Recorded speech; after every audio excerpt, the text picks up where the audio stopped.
بسم اللہ الرحمن الرحیم۔ السلام علیکم ورحمۃ اللہ وبرکاتہ۔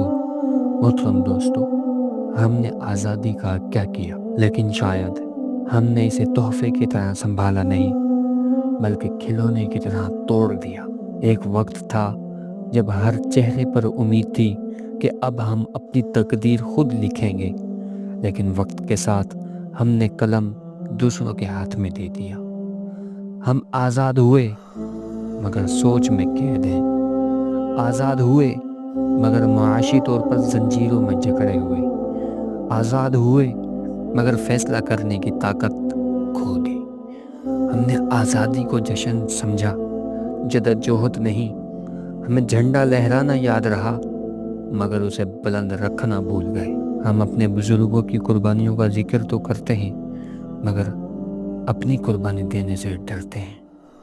ہم نے خواب دیکھا تھا کہ آنے والی نسل خوشحال ہوگی، مگر آج وہی نسل سڑک پر ہے۔ خواب بکھرے پڑے ہیں، آزادی ملی، لیکن کیا ہم واقعی آزاد ہیں یا ہم نے خود کو ایک اور غلامی میں بیچ دیا؟ اس بار زنجیریں نظر نہیں آتی، صرف محسوس ہوتی ہیں۔ سوچیں اور جواب دیں۔